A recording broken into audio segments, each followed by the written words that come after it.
दोस्तों स्वागत है आप सभी का आपके अपने यूट्यूब चैनल पर। तो जैसे कि आपने वीडियो के थंबनेल को देख के क्लिक किया है तो मैं समझ गया हूँ कि आपको प्लास्टर के बारे में जानकारी चाहिए। और आप अगर प्लास्टर अपने साइट पे कराने वाले हैं या कराने की सोच रहे हैं या साइट पे काम चल भी रहा है तो मैं आपको वो सारी जानकारी देने वाला हूँ जो साइट पे बहुत ज़्यादा इंपॉर्टेंट होती है प्लास्टरिंग का काम कराते समय।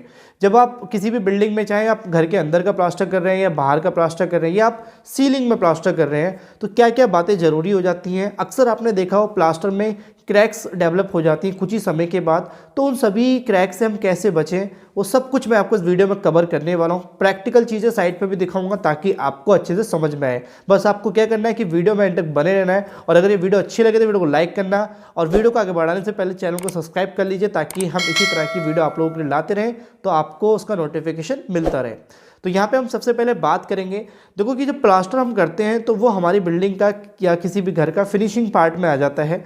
तो सबसे पहले जो काम रहता है वो रहता है क्यूरिंग करने का। आप किसी वॉल पे प्लास्टर करने वाले हैं तो उससे पहले हमें क्यूरिंग कर लेना बहुत ज़्यादा ज़रूरी होती है, क्योंकि ईंटें हमारी काफ़ी नमी चाहती हैं। और अगर आप सूखी ईंट पे ही प्लास्टर कर देते हैं तो जो प्लास्टर में मौजूद पानी होता है, नमी होती है, वो ईंट सूख लेती है और समय से पहले प्लास्टर में ड्राइनेस आ जाती है, जिस वजह से भी क्रैक्स डेवलप होती हैं। तो पहले आपको क्यूरिंग कर लेनी है प्लास्टर करने से पहले। मैं आपको दो तीन चीज़ें ऐसी बता देता हूं जो बिफोर प्लास्टर करना है, यानी कि प्लास्टर दीवार पे अप्लाई करने से पहले या सीलिंग पे अप्लाई करने से पहले आपको क्या चेक करना है। पहला तो मैंने क्यूरिंग बोला। दूसरी, आपका जो भी कंक्रीट का सरफेस है, मतलब आप सीलिंग पर प्लास्टर करना चाह रहे हैं तो हमें सीलिंग का क्या होता है कि जो स्लैब कास्टिंग होती है हमारी वो आरसीसी की है, और हमारा जो कॉलम होता है वो भी एक आरसीसी का होता है। तो वहाँ पे क्या होता है कि वो सरफेस हमारा काफ़ी ज़्यादा स्मूथ होता है। तो अगर हम स्मूथ सरफेस पे प्लास्टर करते हैं तो मे भी वो हो सकता है कि उतना पकड़ ना बना पाए। इसलिए हमें थोड़ा सा क्या करना होता है, जैसे मान लीजिए कोई आपकी सीलिंग है तो वहाँ पे थोड़ा हैकिंग करनी पड़ती है। हैकिंग जो है वो तो आप चाहे ग्राइंडर से कर सकते हैं या हैमर से कर सकते हैं। अब वीडियो में मे भी देख पा रहे होंगे जहाँ पे थोड़ा सा उसको रफ करना पड़ता है सरफेस को, ताकि उसमें जब आप प्लास्टर अप्लाई करें तो उसमें एक बाउंडिंग या फिर कह सकते हैं कि उसमें पकड़ बन जाए। ऐसे ही हम जब प्लास्टर करने से पहले जब कॉलम हमारा कोई होता है तो कॉलम पे भी आपको थोड़ा सा हैकिंग करना पड़ता है, या बीम में आपका, यानी कि जो भी कंक्रीट का सरफेस है आपका, जहाँ स्मूथ सरफेस है उसको थोड़ा रफ करना आपको पड़ेगा। कैसे करना है वो आप हैमर से कर सकते हैं या फिर आप ग्राइंडर से भी कर सकते हैं, ये आपका ध्यान रखना है। तीसरी चीज़ की बात करें तो मैं आपको 7 बातें बताऊंगा, पर तीसरी बात हमारी जो रहेगी, अक्सर आप देखते हैं कि जहाँ पे हमारा कॉलम होता है या बीम होता है तो बॉल और बीम या कॉलम के गैप जस्ट बगल से ही एक क्रैक्स डेवलप हो जाती है। वो क्रैक हमें काफ़ी ज़्यादा बुरी लगती है। जब हम अपना प्लास्टर कर देते हैं, पेंट कर देते हैं, फिनिशिंग का सारा काम हो जाता है और जब हम अपने घर में रहने लगते हैं तो एक समय के बाद उसमें क्रैक आ जाती है, वो भी लाइन सीधी लाइन जाती है। तो वहाँ पे हम क्या करें जिससे वो क्रैक ना आए, तो वहाँ पे आप क्या कर सकते हैं कि जो हमारी एक तो चिकन मैश जाली आती है, एक फाइबर मैश जाली आती है, वो आप वहाँ पे अप्लाई कर सकते हैं बिफोर प्लास्टर करने से पहले, जिससे वहाँ पे जो बॉन्डिंग है वो अच्छी सी बन जाए। होता क्या है कि जब आप कोई भी फाइबर मैश या प्रिकॉशन नहीं अप्लाई करते हैं, यूज़ करते हैं, तो जो हमारा बीम है और जो हमारा कॉलम है या दीवार है उसमें एक गैप रहता है, और वो गैप में हल्की सी क्या होती है, एयर्स पास होती है, जिस वजह से वो क्रैक्स आपको सीधी दिखाई दे सकती है। जिनके घरों में वो क्रैक है आप कमेंट में ज़रूर बताना, और अगर आप प्लास्टर करने वाले हैं तो आप इस चीज़ का विशेष ध्यान रखें। जो आपको फाइबर मैश मार्केट से खरीद रही है और लगा के ही काम कराना है, वो काफ़ी ज़्यादा ठीक रहता है। ये 3 चीज़ें आपको क्लियर हुई जो कि हमें बिफोर प्लास्टर हमेशा ध्यान रखना होता है किसी भी दीवार पे, सीलिंग पे अप्लाई करने से पहले। चाहे आप अब बात करते हैं चौथे पॉइंट की, तो वो है हमारा जो हम मोटार बना रहे हैं, यानी कि जो मसाला हम तैयार करने वाले हैं वो उसका रेशियो क्या होना चाहिए। रेशियो 3 हमारे यूज़ होते हैं। एक होता है हमारा घर के बाहर के वॉल के लिए प्लास्टर, एक होता है घर के अंदर की दीवारों के लिए प्लास्टर, और एक होता है सीलिंग के लिए प्लास्टर। तो इन तीनों में रेशियो चेंज किया जाएगा। तीनों की मोटाई भी चेंज होती है, वो हम आगे बात करेंगे, पर पहले रेशियो की बात कर लेते हैं। अगर आप ये मेरे बताई गई 3 बातें जो पहले थी वो आपने अच्छे से समझ ली है और साइड पे वो काम आपने करा लिया, तो चौथा आता है हमारा रेशियो। अगर आप घर के बाहर की दीवार पे प्लास्टर करा रहे हैं तो आपको 1:4 का रेशियो इस्तेमाल करना है। 1 पार्ट हमारा रहेगा सीमेंट का और 4 पार्ट हमारा रहेगा बालू यानी कि सैंड का रहेगा।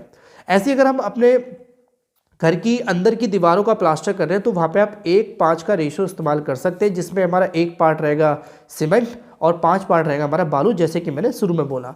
चाहे तो आप एक 4 का भी इस्तेमाल कर सकते हैं, बट अगर आप एक 5 का भी इस्तेमाल करते हैं तो कोई दिक्कत नहीं आएगी। अब हम बात करते हैं सीलिंग की। तो सीलिंग का जो हमारा प्लास्टर रहता है उसमें आपको 1:3 का रेशियो इस्तेमाल करना चाहिए, क्योंकि वहाँ पे थोड़ा सा हमें मसाला जो वो हार्ड बनाना होता है, तेज़ करना होता है, ताकि उसमें जल्दी से वो सेट हो जाए, क्योंकि वो सरफेस हमारा नीचे रहता है वरना वो छुट के गिरने लगता है, इसलिए थोड़ा तेज़ मसाला हमें चाहिए होता है। ये 4 पॉइंट आपको क्लियर हुए। जैसे ही आप मसाला अच्छे से मिक्स करते हैं तो ध्यान ये रखें कि जो भी आप साइड पे काम कर रहे हैं उससे पहले आप ये बोल दें मिस्त्री को, ठेकेदार को, कि जो भी मैन पावर काम कर रही है जितना वो 1 घंटे में लगा ले उतना ही वो मिक्स करें। ऐसा नहीं है कि वो बार बार उसमें पानी मिलाते चलें और उसको फिर से रीमिक्स करते हैं। तो इससे क्या होगा कि प्लास्टर का जो हमारा मोटार बना है वो थोड़ा वीक बनता है, स्ट्रॉन्ग नहीं बन पाता, जिसकी वजह से उसमें दीवारों में क्रैक्स भी डेवलप हो जाती हैं। तो ये भी एक कारण है। अभी हम बात करते हैं 5वें पॉइंट पे, तो वो आ जाता है हमारा थिकनेस।